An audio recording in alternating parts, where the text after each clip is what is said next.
Welcome back to the On3 podcast, everyone. I got myself, Salvi, my co-host, David, and today our guest is Jonathan Mirecki. Did I say that right? Yes. Yeah. Close enough.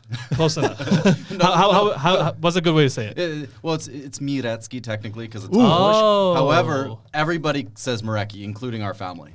Okay, all right. Yeah. So Jonathan Mirecki? Mirecki is fine. Mirecki, okay. Mirecki's fine. Jonathan Mirecki. He is the co-founder and CEO of Searchless. And what is Searchless? It is an AI-based recruitment platform that connects job seekers with hiring managers. So welcome to the pod, Jonathan. Thank you. Good to be here, Salvi. Naveed. All right, awesome. Thank you for coming down. We always appreciate our guests coming in person. It's just, I like doing in-person podcasts, meeting people. I love talking tech and entrepreneurs with people like yourself and anyone else we've had on the podcast. So we haven't really had someone who's an actual AI or has an AI founder yet, even though we talked so much about AI.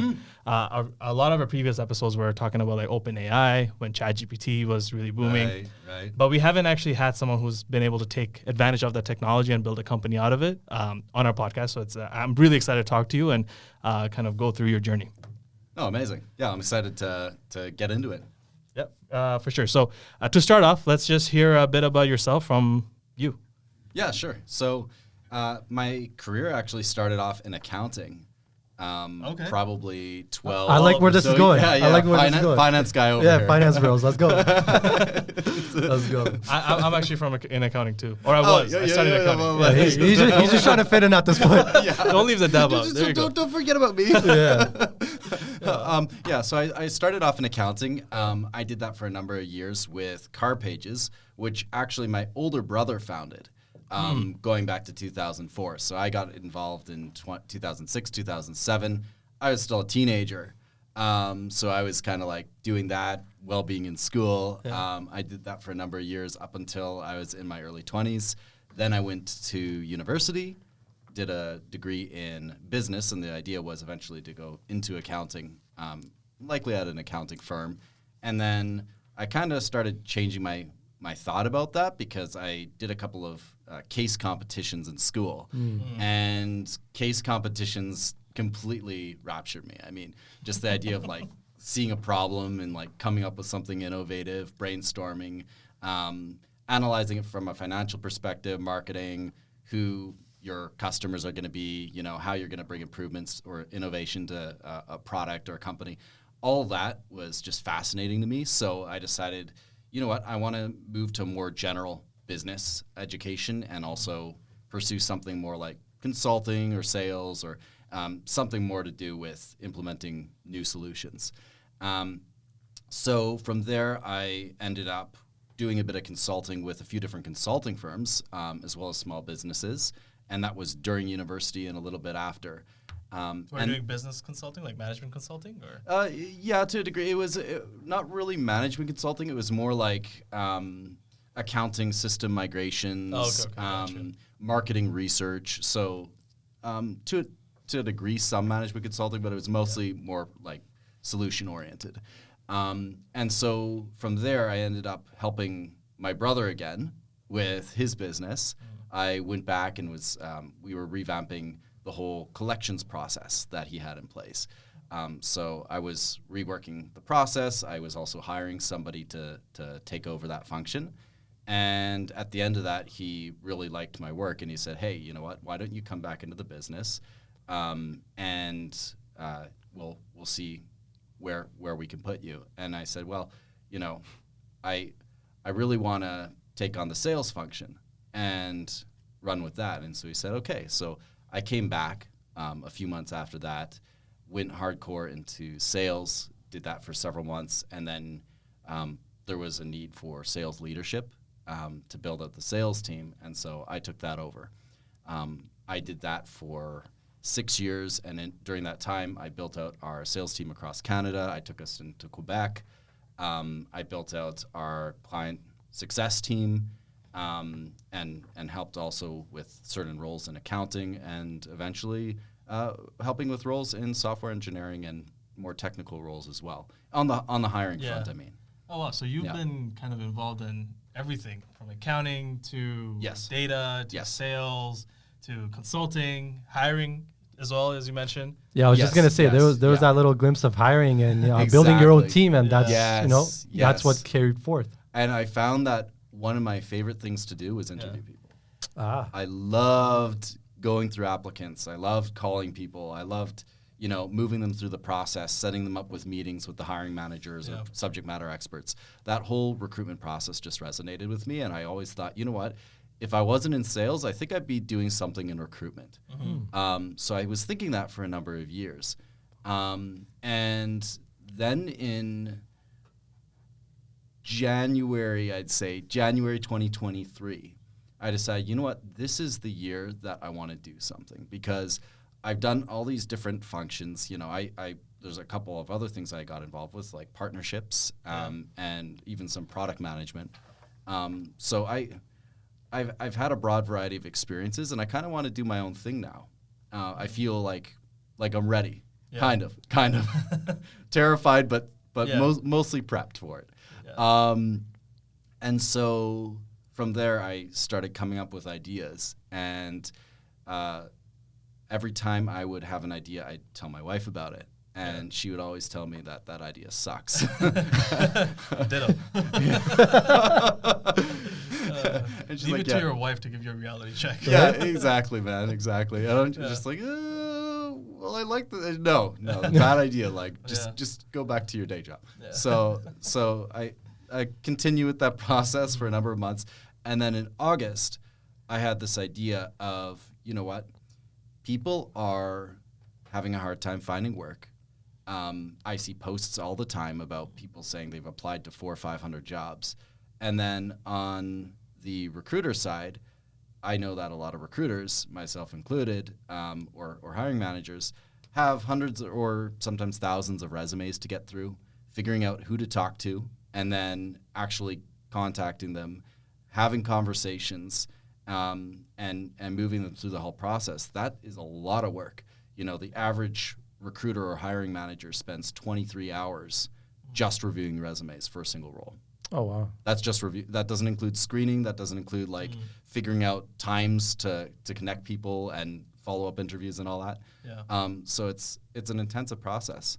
And so seeing all of that, I thought, I think there's a way to leverage AI to automate some of this. Right. And it's only a matter of time before somebody does, but are they going to do it well? How are they going to approach it?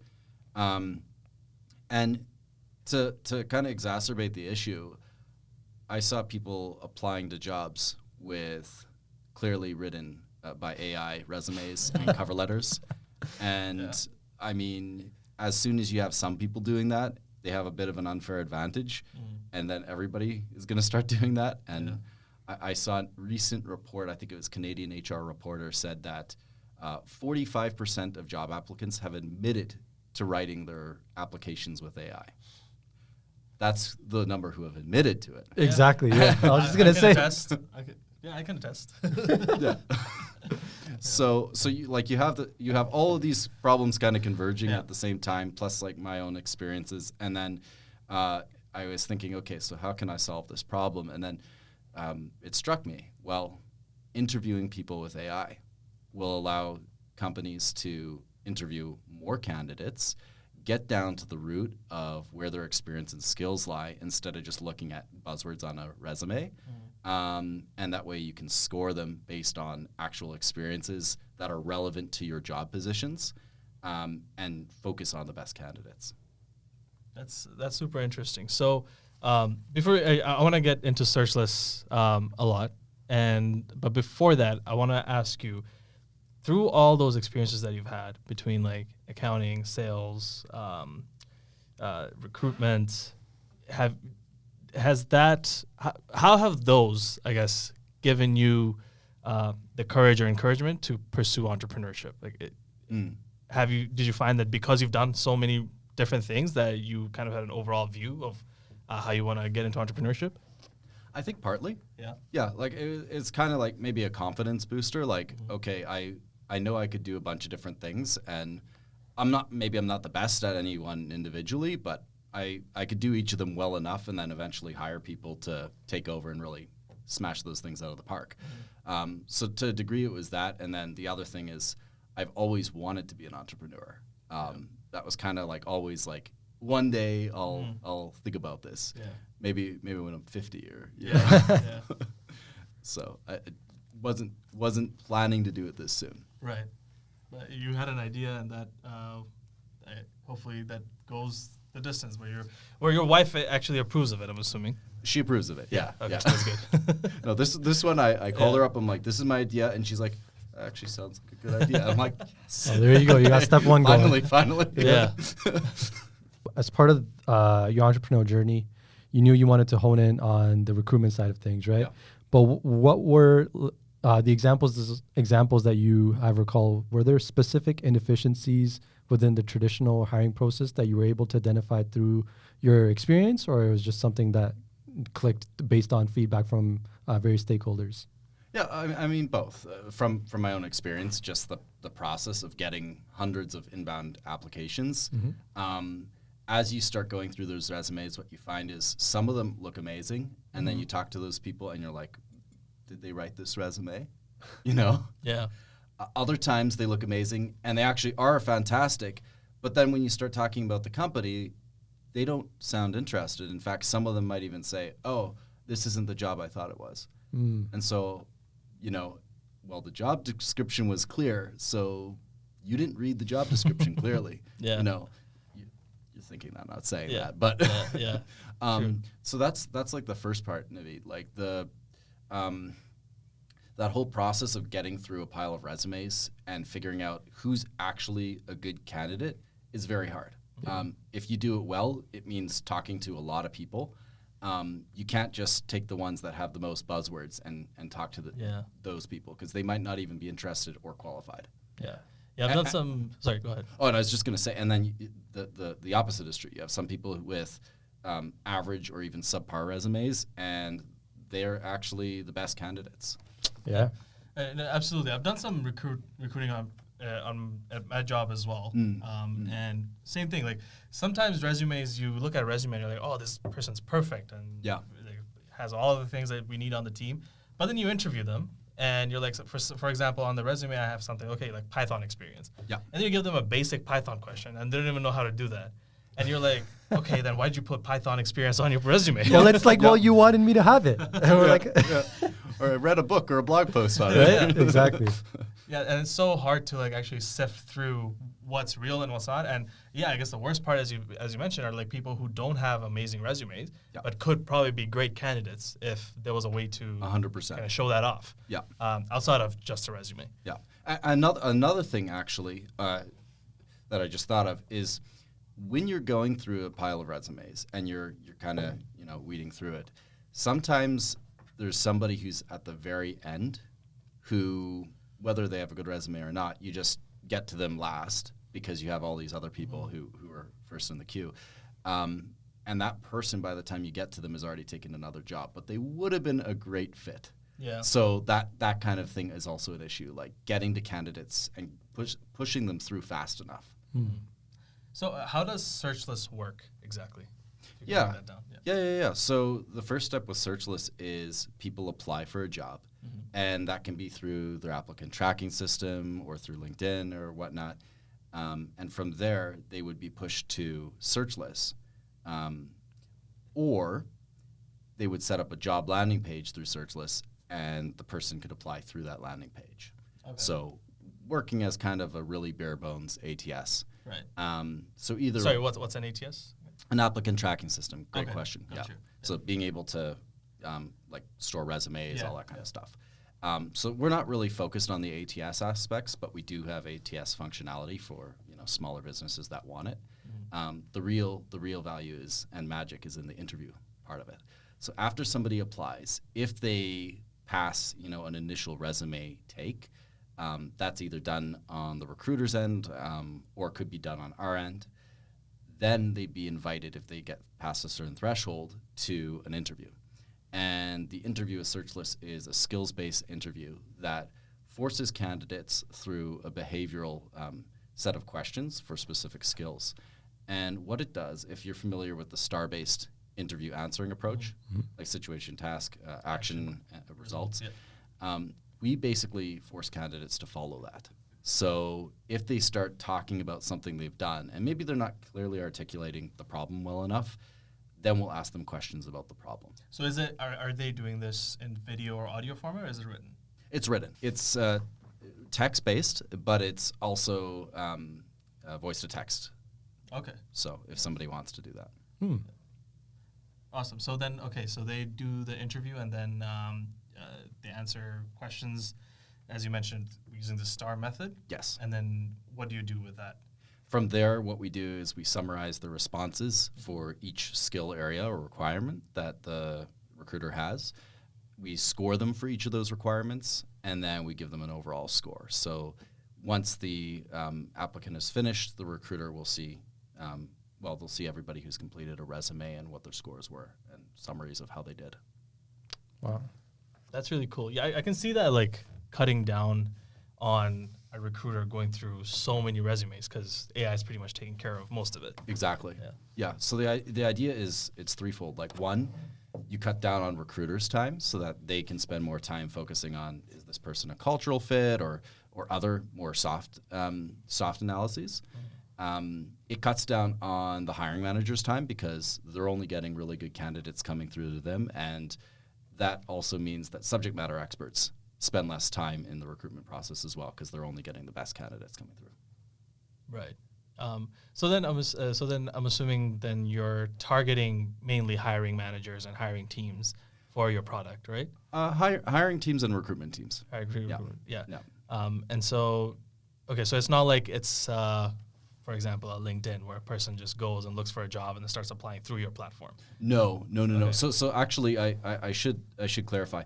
The original idea did include that as a component. So it was both an interview platform and a marketplace. Yeah. And so with a lot of conversations, both with end customers and other people who are experienced entrepreneurs, I realized that that's not gonna go very well. One person actually told me it will take about $10 million to get a company like this off the ground if you want to build both the product and the marketplace at this, like, because heavy product development, heavy marketing, not a good plan. Yeah, marketplaces are probably one of the toughest businesses to build. Oh yeah. 100%. It's chicken and egg problem, right? Yeah. Exactly. So after realizing that, we thought, okay, you know what? Let's just focus on one thing. And do that really, really well. So we decided, the core business isn't a marketplace; it's interview automation. So let's build that.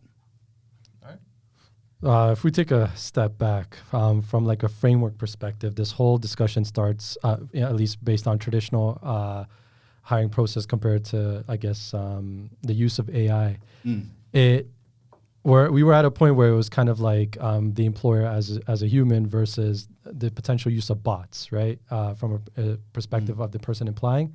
Now you're getting into a phase where you're trying to diminish or lessen that gap, and you may be potentially utilizing AI.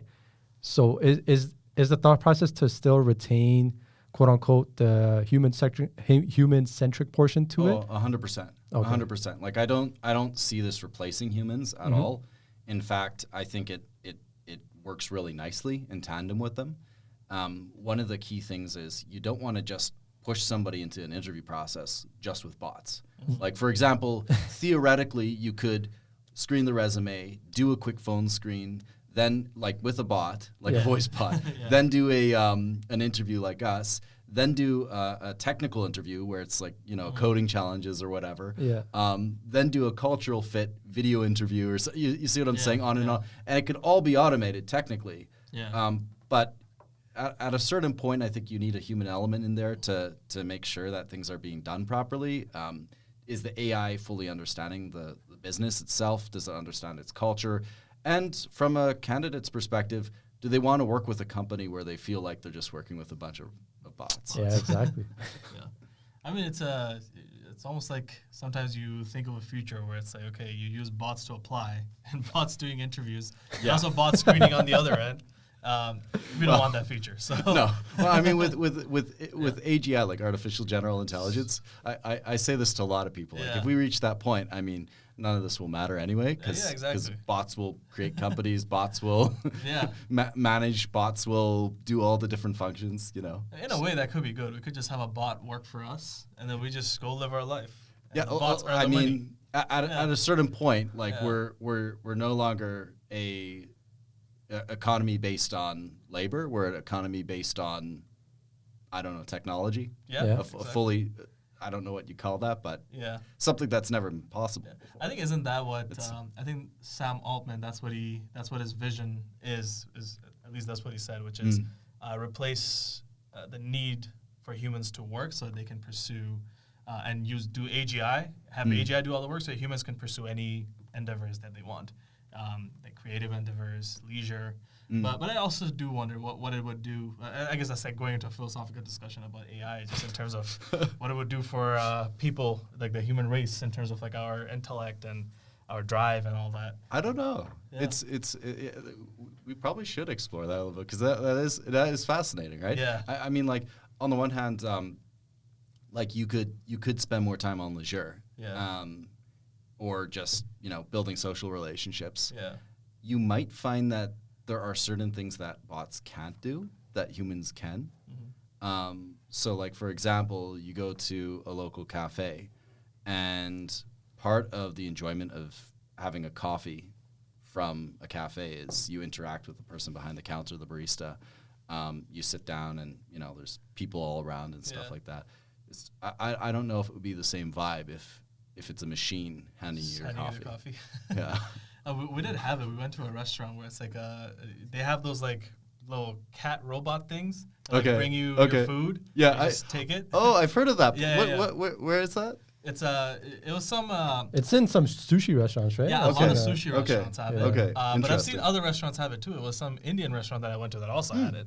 I was like very surprised. I was like, this looks kind of out of place. Yeah, it's quite trippy actually. You know why? Because if you have a table right behind you, you think that's your order coming, and the next thing you know, it just flies right past by you.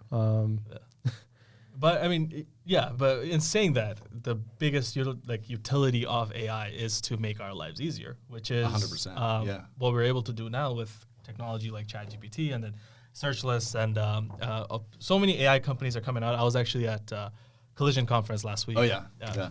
So many great companies coming out that are automating a bunch of different things that are going to just make lives so much easier if the adoption is there, and if AI is able to perform as well as we're hoping it is. And in that, we're actually, the one thing I want to ask you is, and I know you've talked about this a bit as well, which is the issue of AI hallucinations, where, because AI can have so many biases integrated in it, and it can hallucinate as well, where it's like making things up. Because I know you mentioned a lot of candidates are also using AI to craft their resumes. I have done so myself, and whenever I have tried to use AI to craft my resume, I've noticed it like puts points in there that I've never done in my life. I'm like, where'd you get that? Right. How do you combat that? Great question. Yeah. So, I mean, on the side of screening a resume, do you mean, or like from our end when we're interviewing somebody, like what questions we ask, how we summarize the responses? Yeah, I guess kind of. So yeah, I guess both. You can just explore like whatever you have implemented to combat AI hallucinations in your technology. Yeah, a couple different things. So I mean, like, one is on the resume front, I don't think there's a lot you could do. Yeah. You just gotta focus on who's the best fit, and then from there figure out who's actually a good fit, if that makes sense. Yeah. Because again, you don't know what's been written by AI. Half of it arguably has, at least. So if you look at the interview part of it, though, like after that initial step, when you actually start diving into what the person did, on the candidate's end, can they use AI? Yes. I've seen videos of people doing live interviews, where they have an avatar of their face and they're typing answers. Oh, no way. Come on. Yes. Oh, wow. Yeah, I saw that on X. Somebody posted a Yeah. video. Really? Like, look, this is my roommate doing an interview, and the person's like copying text from ChatGPT or something, throwing it in. The avatar is speaking, so it totally fools the recruiter. Yeah. I mean, and with time, it's gonna get so realistic, Yeah. and people are gonna probably build plugins so that as the person's asking questions, it queries something from ChatGPT, and you see what I'm saying? Like you can walk away from your computer even. Yeah. The whole thing runs on autopilot. So Yeah. so like video interviews won't be reliable. Phone calls. I mean, I have the S24 Samsung. Yeah. It has AI built into calls. So if you want, you can change it to an AI call, and it's text messaging. So I can choose what voice I want to use, Yeah. and I can literally text somebody, and the AI will speak on my behalf. Wow. And when they talk, respond, it comes back as a text. Yeah. That's crazy. So, I mean, Yeah. when you have that kind of technology, all around, the whole screening process is Yeah. definitely going to be a lot harder.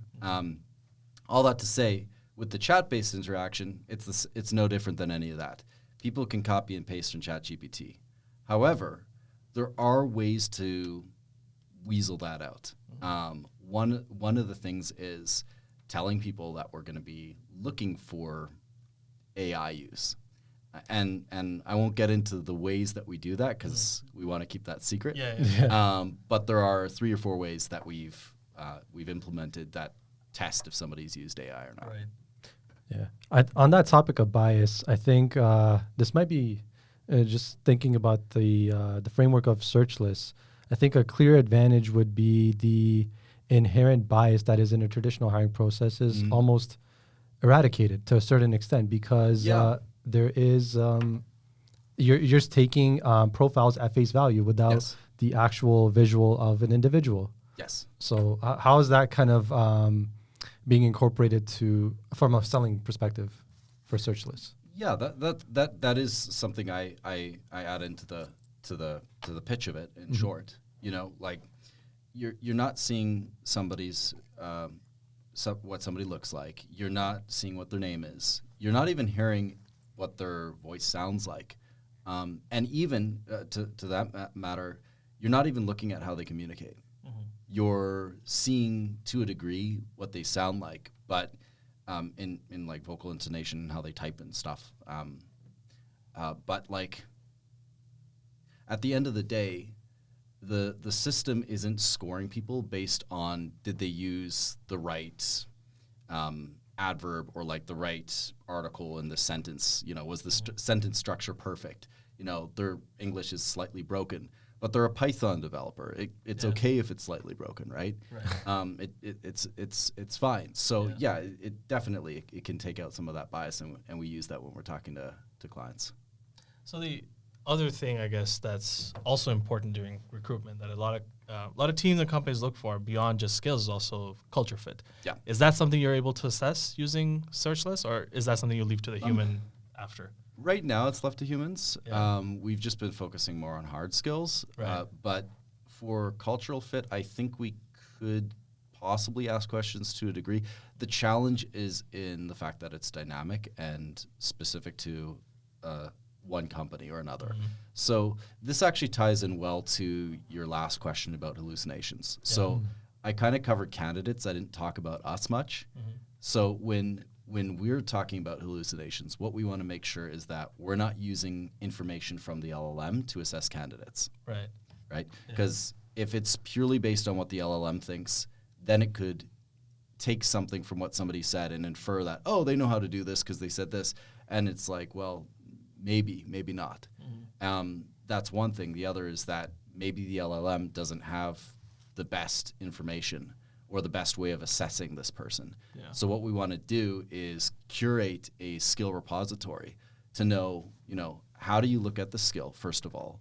What information are you looking for to show that this person is really knowledgeable, and to what degree? Like, are they somebody that should have, 5 to 7 years of experience? Well, you can really understand if they're good at their job by talking to them and diving into their projects.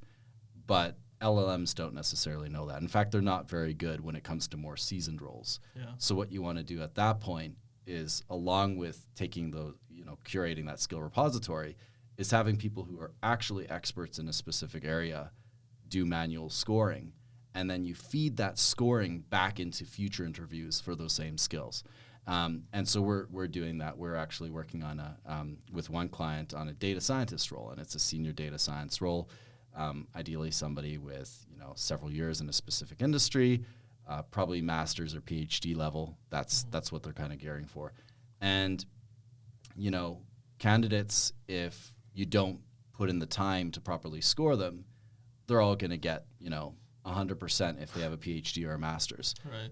The LLM doesn't know how to differentiate between somebody who's should be 2 stars on data analysis, for example, versus a 4-star or 5-star. So for that one, what we did was we pulled in somebody who had 10 years of data scientist management experience. He's actually a VP of data science at a fairly large company, 10,000 employees. He's interviewed thousands of data scientists, so he knows how to pick them apart. And he took a whole bunch of people that we had that had very high scores and drastically reduced the scores that they would be getting. Okay. And then so we took those examples, we feed them back into the system, and so anybody going forward who's scored based on those skills, our system references what this person's inputs were, rather than what it thinks their score should be. And the nice thing is you don't need a huge quantity. Yeah. Even a small pool of properly scored candidates for that specific skill fed back into the system, it works. It's pretty incredible how well LLMs work in tandem with humans in that way. Yeah, that is really cool. So how have you guys been able to build like a client base so far? Yes, to a degree. We have a couple of clients that we've worked with, and so like the bulk of time that we've been putting into Searchless so far has been product development and user testing. Okay. The first 4 months was just to get to our proof of concept. From there, we were testing it in market with a whole bunch of people. Just on the candidate side specifically, we wanted to make sure the interview process was down pat. And then from there, going into January, we refined like a bunch of the issues that we found with the way the conversation flowed. And that's another thing, the key piece of this. You don't want to just let an LLM run with the conversation. You really got to chain it to a specific, method or process for asking those questions. But that's, I won't get into that too much. But anyway, so by end of January, we were pretty much done with the candidate interface. And so we went live with our first beta client in February to find that person a full stack developer. And we did that successfully. Awesome. It sounds like I've got the sense that you guys have done an immense amount of research to get it to where it is today. But in terms of its early planning and designing phases, that is of Searchless, what challenges did you guys face in developing a quote unquote MVP? The big things were, one, how does the conversation flow? What are we looking for? What specific skills? What industries or types of roles should we focus on first? A number of different ideas floated around in that regard, and then also like how do you score people? So for each of those, with let's start with industry and function. We thought we have a solid background in tech for my co-founder, for me sales and business development, that kind of thing. Some product development, but we didn't really venture outside of technology. So for us, it makes sense to kind of stay in our lane. Mm-hmm. So that's the first part of it. The other thing is, with AI, to assess soft skills versus a human, it's very, very difficult. So we wanted to stay away from assessing sales roles or customer service roles. Anything that requires a lot of human interaction, I even to this day, I still don't think that AI is anywhere close to being able to analyze a person like a human could. Yeah. So that left us with hard skills, and we decided, let's let's start with tech, because tech's it's massive. The number of software engineers, out there, or the number of open software engineering roles is it's not going away anytime soon. Yeah. And so let's focus there. And then the other thing is software engineers are more open to trying this type of interview. Exactly. Yeah. So that's another big thing, know. Yeah. It would be hard for me to imagine someone in accounting going through that route yet, at least. Yeah, exactly. Maybe we haven't tried it with accountants yet, so I don't know. I think over time, people are going to get used to the idea, and it's just going to become a normal part of how hiring is done. But I'll continue with you. What were some of the other challenges? The way that the process, the interview process happens, figuring out how to chain questions that the LLM asks. Not just prompt it so that it asks good questions about specific skills, but also guide the whole conversation so that it sounds natural. It knows how far to take the conversation. It knows when to stop. That was just based on trial and error. Oh, really? We fed through. We brought in probably 100 people in the late fall once the proof of concept was done, and had them do interviews from start to end, and recorded them, watched those interviews, thought through, okay, what are the problems, tried to distill them into a few key points. Who were these 100 people? Like friends and family that you reached out to? No, people I met at networking events. Okay. Oh, really? So Wow. mostly software developers, just Right. because those are the people that we're interviewing. But we also interviewed recruiters, we interviewed hiring managers, et cetera. And so through that process, we found out that, the system takes the conversation in almost any direction it wants, which means there's not consistency between conversations. So we had to figure out how to address that. Sometimes the conversations were too long. We had to address that. Sometimes it would ask way too many questions, 10 questions for one skill, which is kind of ridiculous. Nobody wants 9 follow-up questions. Yep. So getting around all of that, and then also figuring out how do you guide the conversation so that it focuses on the deepest part of somebody's experience. You don't want to know every single projects they've worked on that used Python, to go back to our Python example, right? Yeah. You want to know about the hardest challenge they've had working on a Python project. Mm-hmm. And that tells you a lot about them. If the hardest challenge was, I don't know, analyzing a simple data set, creating a graph from it or something, I don't know. That person is probably a fairly junior person. If it's something much more complex, like building an advanced a machine learning model, that person is intermediate to advanced. Mm. So that cues you off to how advanced this person is to start, and then you can see where the conversation goes from there. But a lot of trial and error went into that process of really refining the user experience.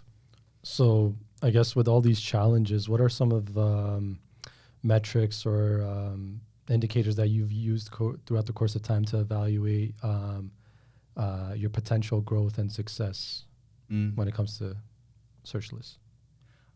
So do you mean in terms of overcoming those challenges and then kind of getting it into the next phase, maybe? I think focusing on one thing at a time is big. Before you can really sell the product and test. I mean, you could sell it to a degree, but before people are willing to take a look at it, you got to have the basics done properly. Especially with a brand new technology like this, people. And this is actually kind of a side note, but people at first were very, very reluctant to even think about a conversation in this area. Mm-hmm. It was kind of completely off the table. And why is that, if you don't mind me asking? Oh, not at all. Just it's new technology. Yeah. And my guess is it's like this in most industries. I've talked to a bunch of AI founders, and I know that there is hesitation. I've seen that change, though, in the last 8 months. It's kind of gone from people saying, AI could never do what a recruiter does, to people now saying, oh yeah, we're talking about AI internally. I've met with, I have 3 substantial prospects right now that are, the largest being 50,000 employees globally.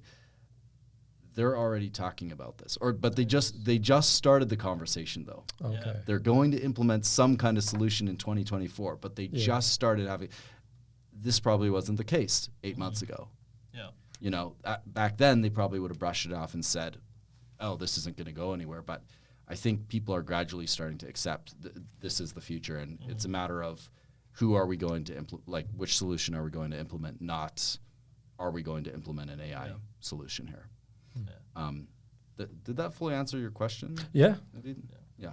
I think, there's definitely there's still, I find, a good, outside of, I would say, the tech industry, there's still a lot of hesitation when it comes to adopting AI. And I think it's just because, I feel like as humans, we put such a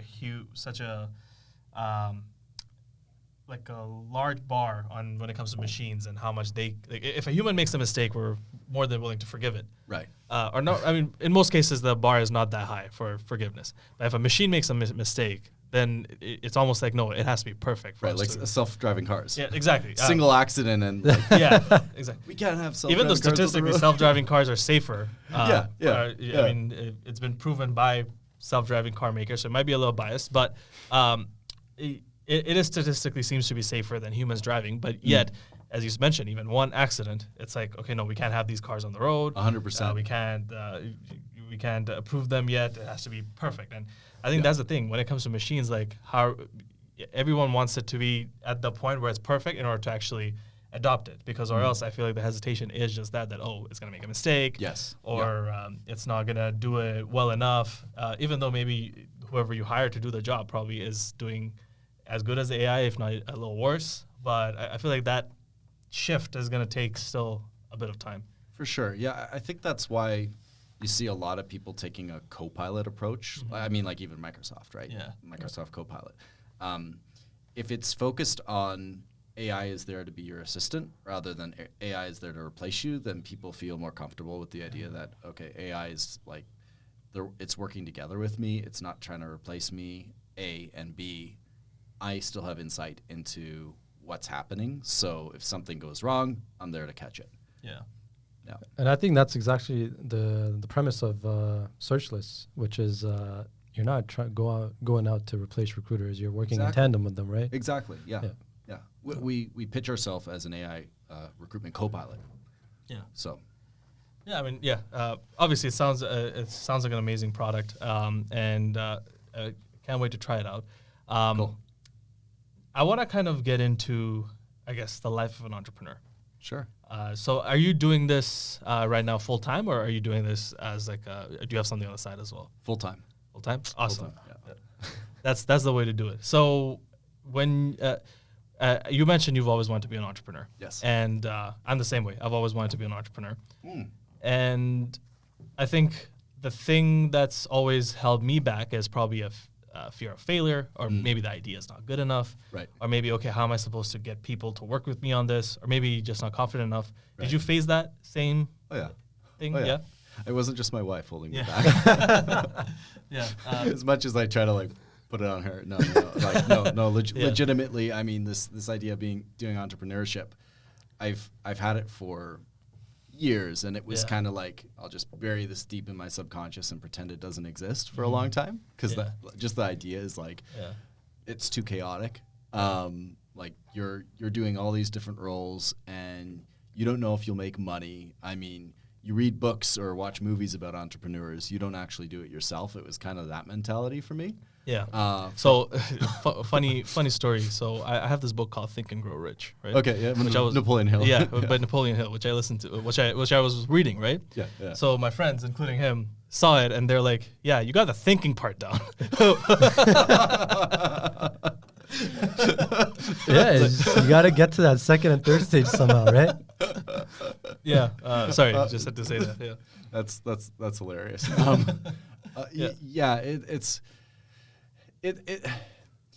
You want to make sure that you're ready to a degree, but it's kind of overstated, but I'll say it again, as many people before me have said. Yeah. You just got to do it, right? So what spurred you into action? Finally, Did you have before that? Did you have other ideas you explored in the past, or was this like the first one that you actually properly took a initiative to explore? Oh, this was the first. Okay. Yeah. I mean, there was that consulting business of sorts that I did a few years before, but that was kind of like a,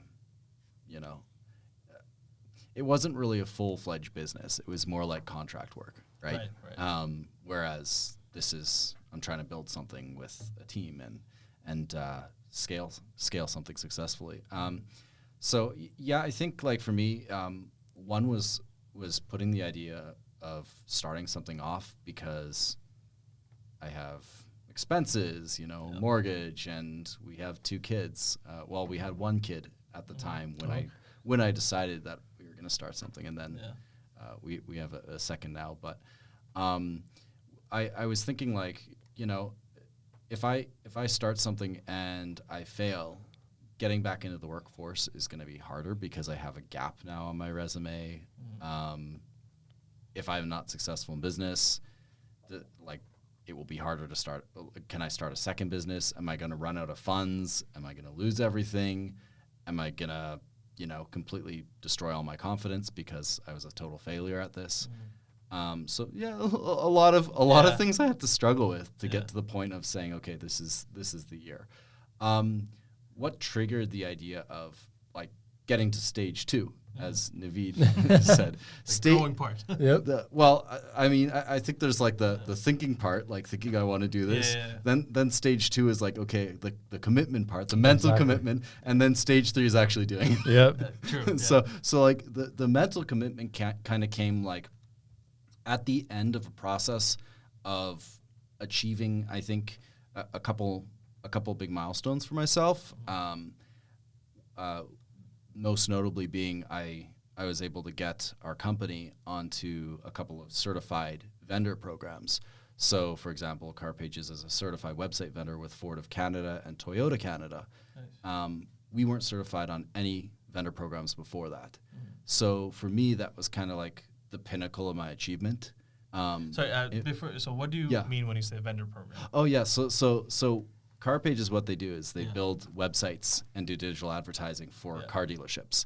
Okay. And so a certified vendor program is basically one of these major auto manufacturers saying, we've certified this vendor, we've vetted them to make sure that they're SOC 2 compliant, to make sure that they have the insurance in place, and quite literally 100 other things. So it's a massive process. It takes over a year to complete the certification process. Yeah.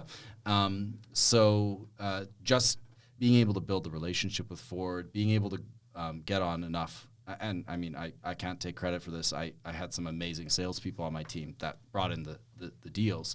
But, working with the team to bring on those deals, building the relationship with Ford, going through the whole process, making sure that the company was ready and being a major driver of that. To me, that was like a major milestone for me. And in that specific industry, that was the first major step towards becoming a major provider in the Canadian automotive website space. That's really cool. So all of that to say, from there, getting onto the Toyota list was a lot easier. And the next one will be easier. And it was so on and so forth. So I don't want to be a part of something that's getting easier with time. I want to be a part of building something new.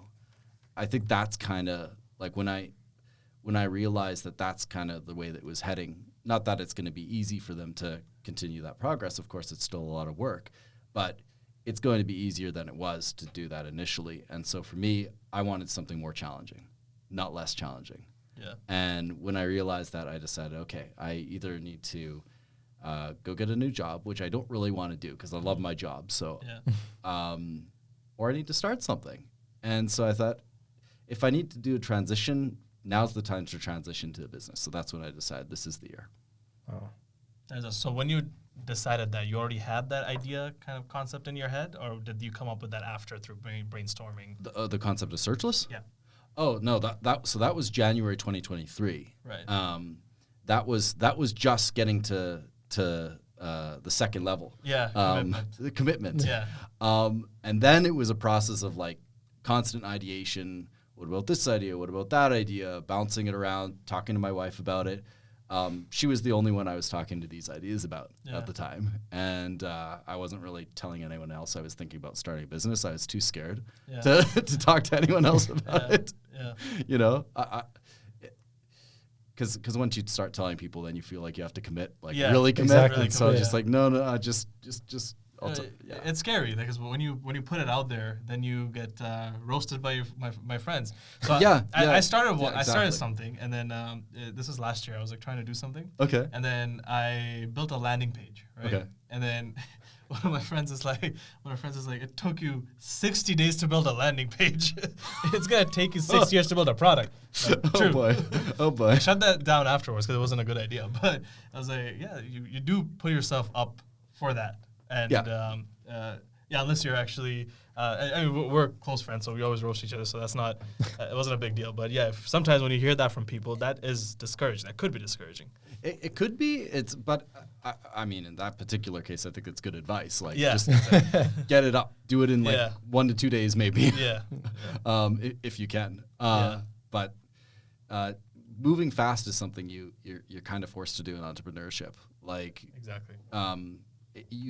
If you take months to do this step and then months to do that step, the next thing you know, you blink and 3 years, 4 years have gone by and you haven't made any money. That's not the place you want to be in.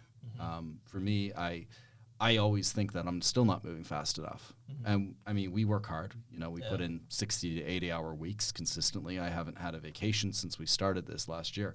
A proper week-long vacation. I've had a day off here or there, but it is a lot of work and constant, moving and knowing that I'll get this thing done, even though it sounds like a big thing to do in just a short period of time, and I have to move fast because there's all these other things I have to do next. Mm-hmm.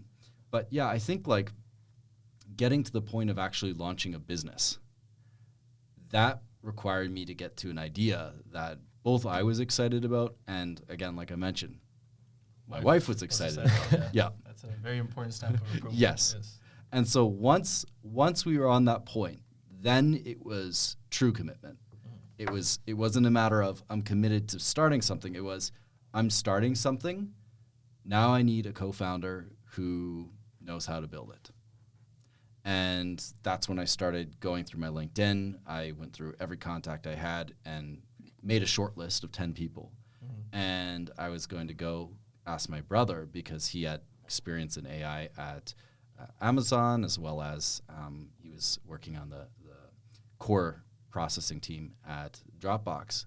Very smart guy, Eli. I went to him to help me figure out, A, is it possible to build this, and B, which of these people looks good as far as like a technical co-founder? Who should I reach out to? And when I involved him, he got really excited about the product. Surprisingly, I actually thought he would just think, oh, well, this is what you could do, blah, blah, blah, maybe brainstorm a little bit, have a little bit of fun talking about it, but that's it. But we ended up talking about it for 1 to 2 hours every single day for 2 weeks straight. He ended up doubling the size of the business case that I written up. So he added, an extra 4 pages to it. He even built several early proof of concepts over that 2 week period. And at that point I thought, you know what, like, he's probably the smartest person I know. And he has the experience working with these massive companies. He knows how to build and scale technology properly. Yeah. Why won't I work with him? And plus I know him, and I know I could work with him. Yeah. So known him all his life. And then on top of all of that, my wife came into the picture there too, and she's like, you need to work with him. Yeah. She's like, don't even talk to these other people. And I'm like, really? Don't even like it? She's like, no, don't even think about it. She's like, just work with him. Yeah. So I'm like, oh, okay. That's. So I asked him, and he said, okay, let's think about it. Maybe I'll dabble in it on the weekends, and we'll see where we go from there. Yeah. And then 2 days later, we talked again, and he's like, yeah, I'm ready. Let's just do it. So we did. No, that's crazy. That's a very intriguing takeaway that you mentioned in relation to entrepreneurship, which is just going and doing it, and the concept of adaptability and keeping up with times. A lot of people, I think, they get into the cycle of when it comes to business or developing anything to perfecting the product or service. But what's also crucial is just getting it out to the market, getting that feedback, and then building, then scaling, as opposed to scaling and then building simultaneously. So build fast and break things. there you go. Is that That's the what it Facebook is? ethos? Okay. Move fast and break Sorry, things. move fast and break things. Move There fast you and go. break. Yeah, that's apparently Facebook, like Mark Zuckerberg's motto. Oh, really? Yeah. Okay. No, all those tech people. You went into the background of Searchless, the present of Searchless. What holds for the future of Searchless? I think for like the short term, just starting to build that initial client base and really refining the product itself to make sure that interviews are being done well, candidates are finishing them, and the scoring mechanism is working properly. Along with that, some other things, polishing a few features that we have, building out some integrations with some of the major applicant tracking systems like Lever and Workday and whatnot. And then more midterm, starting to scale, possibly raising some venture capital so that we can build out a larger team. Long-term, expansion and building out probably parallel product lines that are helpful to other departments or roles. Have you guys haven't raised any yet, have you? Or is it fully bootstrapped? Fully bootstrapped right now, yeah. Okay, nice. But the plan is to hopefully expand that way. Exactly. Yeah. So we're good for a little while. We wanna start fundraising probably within the next few months. So we're starting to talk to some VCs, have those early conversations, and eventually raise a pre-seed. How is the VC market right now? It's tighter than it was. Yeah. Like 2 years ago, from what I know, like people were raising left, right, and center on nothing but a deck and an idea. Like quite literally, you'd throw decks around and raise $500,000. And these are people with like no experience, like straight out of university. Yeah. And most of those ideas didn't go anywhere. So that coupled with interest rates going up and inflation and economic issues, VCs are much more shy. And also like there was a lot of hype around AI. So all of that, the hype around AI dying down, the economic constrictions, all of that's led to VCs wanting to see early signs of traction. Yeah. So that means real users, either a substantial number of real users or actually bringing in revenue. And then the other thing is, can you profitably grow? So it used to be growth at all costs during the boom. I think the years were like 2012 all the way up until 2020, 2021. It was all growth at all costs. Like you could run a deficit for 10, 15 years and nobody cared. Uber, WeWork. Exactly. So, and good idea, bad idea, I don't know, risky idea at the least. And so VCs are steering away from that kind of mentality now. Now it's get it right, prove that you can actually sell this thing and grow it, and show us that you can maintain profitability. Look at that. He's already at the third part of the book. But I was going to say, when it comes to planning for that growth and scalability, are you seeing any trends in the recruitment and HR world that you are keen to potentially pick up on, or you think might be a hindrance moving forward? I don't know about hindrance. There's definitely a lot of competition. So along the vein of VCs, do you know about DMZ? Yeah.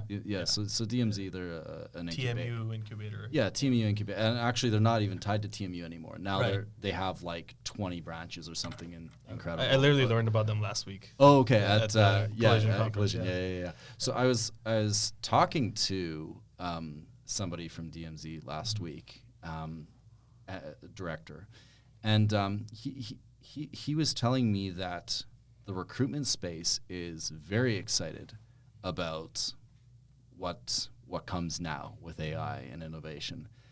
One thing that he said that was interesting to me, a lot of companies that are both in the DMZ portfolio as well as outside of it are trying to innovate in the recruitment space, And there's a lot of interest from recruitment departments and especially larger companies who want to see this innovation happen. It's just a matter of who's going to develop things the fastest and who's going to do it the right way. Because there are, thousands of companies trying to innovate. And what they're finding is a lot of them are innovating in the wrong ways. They're trying to automate too much, or they're not doing enough. They're not approaching it in a way that's going to have a large enough impact on businesses. Yeah. So he said, that's really the question. Is what you're doing going to stand out, and is it going to solve the problem in the right way? And I'm assuming you think you guys have that? I think so. Yeah. I think so. I mean, at the end of the day, we need to get it out there. We need to use take the use cases that we're seeing from customers and from prospects and adapt our product to those use cases so that we make sure we're actually adding the value we want to add. For sure. So speaking of another trend, and this might be kind of looking into maybe a gloomier future. Yeah. Which is one of the things I've noticed with a lot of AI startups, especially ones that are built on top of ChatGPT, is that a lot of times any update to, let's say, ChatGPT, or if OpenAI, or if OpenAI does something to maybe introduce a different product, it almost overnight destroys a whole industry of startups. So how have you guys thought of that problem, and how have you guys thought of maybe like safeguarding Searchless from going down that road? Yeah, I think a big part of it is focusing on the product and how we're building our own technology into it. I mean, the bulk of Searchless isn't the LLM. Yeah. The LLM comes up with what to say and how to say it. But that's based on our own proprietary data. That's based on our scoring. That's based on the way that we tell AI to have those conversations, and the way that we use retrieval augmented generation to engineer those conversations dynamically. So I would say that when you're talking about an LLM just pushing an update, excuse me, you're going to have to assume that they're pushing an update that is able to account for all the technology behind how Searchless works. And if it's able to account for all of that, I mean, at that point we're at AGI, because technology can build itself. Yeah. So I'm not concerned about OpenAI pushing anything. If anything, it's more about there's a lot of competition out there. So that's maybe a concern for me, maybe. Yeah. The one thing about competition is that, one, when you have competitors in a space, it normalizes the space. And if a space becomes normalized, like as in people are used to seeing AI recruitment co-pilots around, people start to become open to the idea of using them. And as soon as they start becoming open, they become genuine sales prospects. Yeah. So I think that competition isn't a bad thing per se in that regard. The other thing is that, competition can play off of it, each other. We see ideas, they see ideas from us. The only concern would be, can we keep up with the people who are fastest? Yeah. Or can we lead or maintain leadership with other leaders? That makes sense.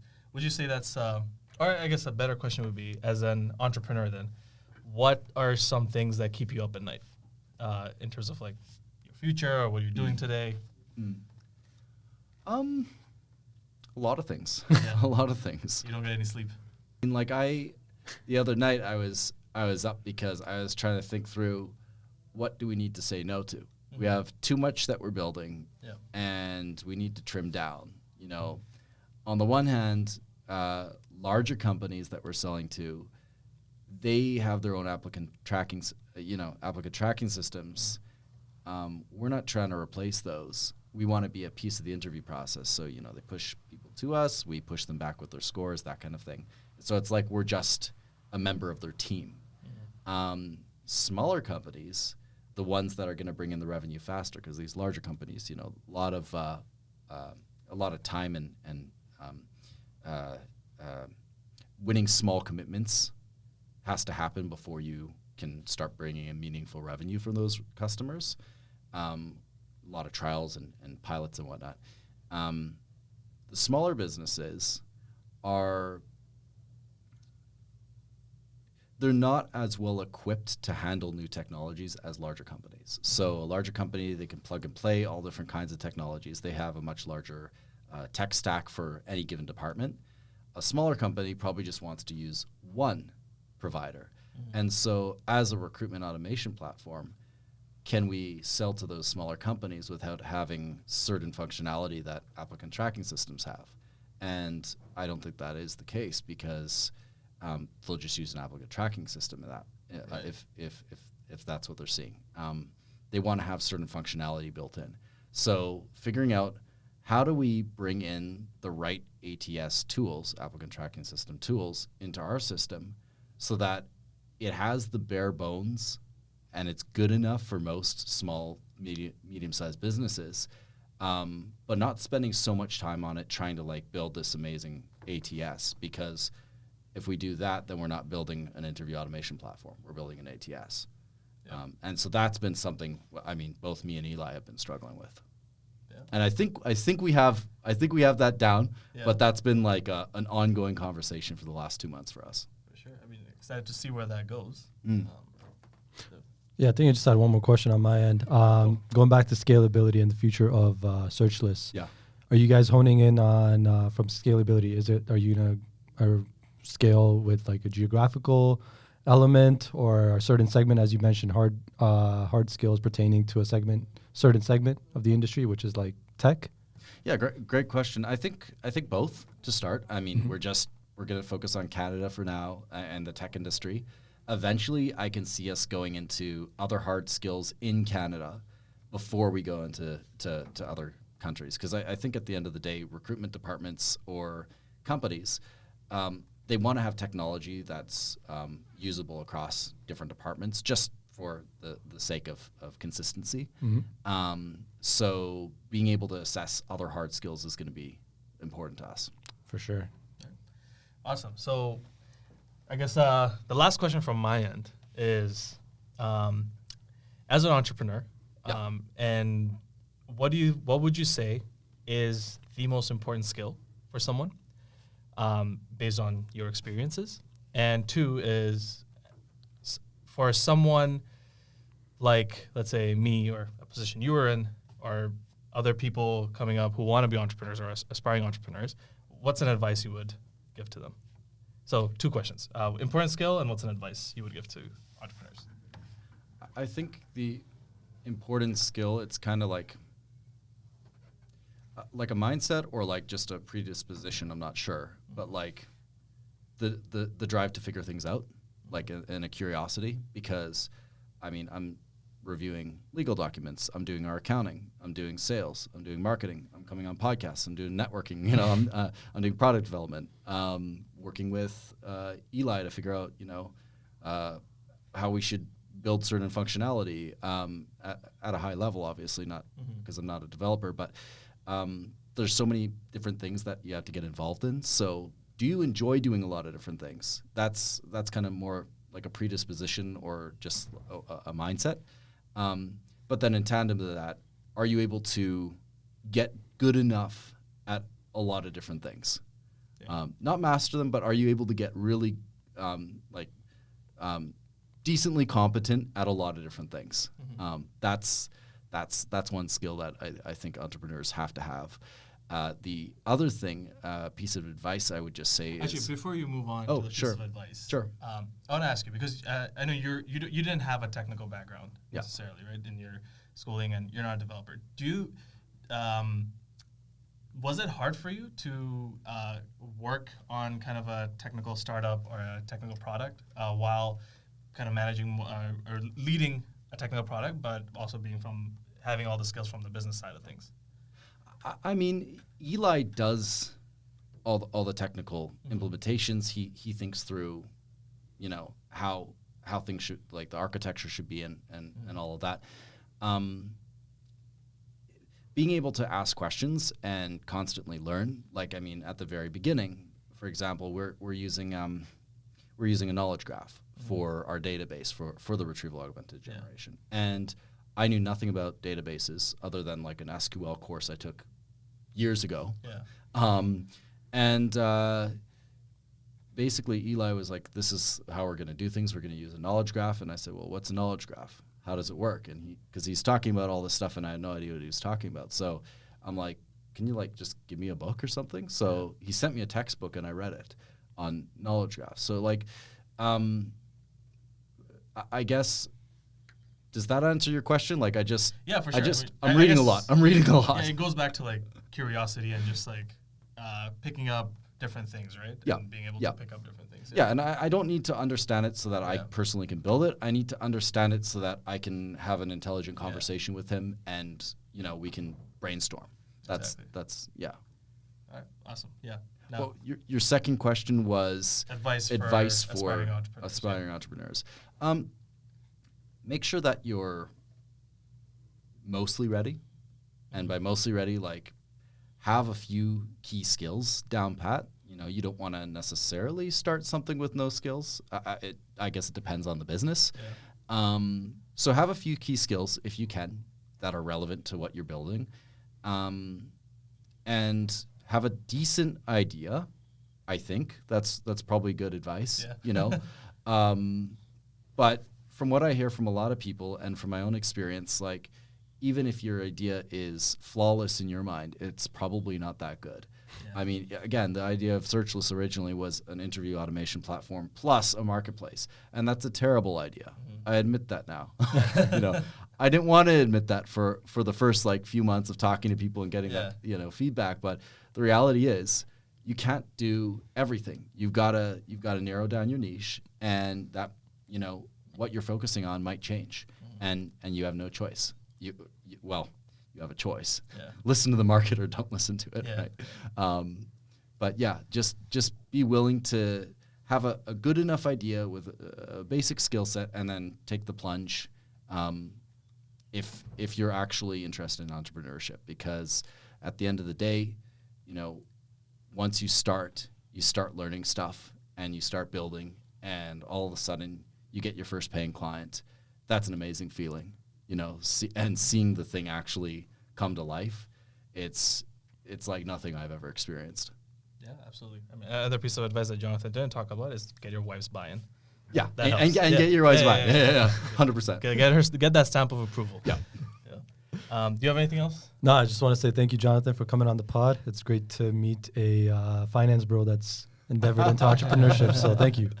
Cool. Thanks, Naveed. Finance, sales, marketing, consulting, every kind of bro out there. Yeah. Something like that. Yeah. And tech bro, obviously. Absolutely. Yeah. Tech bros for life. But yeah, again, thanks for coming. I'll echo the same thing. Thanks for coming on, Jonathan. Is there anything you would like to plug before we let you go? No, I think we've covered quite a bit. This has been a great conversation. Yeah, great coffee, by the way, as well. I'll let the guys know. It's not my coffee. It's just Keurig. It's good, though. I like it. All right. Thank you. Yeah, thanks. Perfect. Thanks a lot. Yeah. All right. Awesome. So, yeah, check out Searchless and check out Jonathan Mirecki. I'm not going to try to butcher the other pronunciation. Thanks for coming down, and we'll leave your contacts down in our show notes if anyone wants to reach out. And if anyone wants to learn about Searchless, feel free to reach out to Jonathan directly. I'm assuming you wouldn't mind that. Not at all. Exactly. So yeah, with that, we are signing off on our 20th episode. Oh no, is this 21st? Come on. Yeah. Oh, so we learned about a statistic that 99% of, or no, 95, at least something above 90% of podcasts don't go past episode 21. Really? So you're going to be the one that puts us above that mark. Listen, so wait, so this is 21 or 22? This is 21. This is, okay, so you're at 21, so you have to get to 22. Yeah, so we'll call you back next time. No, honestly, like if you guys don't do 22, I'm gonna have to come out here. Say like, okay, guys, let's just do it. Or we'll just release this in 2 parts. Yeah, might just need part 1 21, part 2 22. There you go. We might just need our third co-host back. All right. But yeah, anyways, so we're glad that you're here for our 21st episode. And with that, we are tuning out. On 3, we out.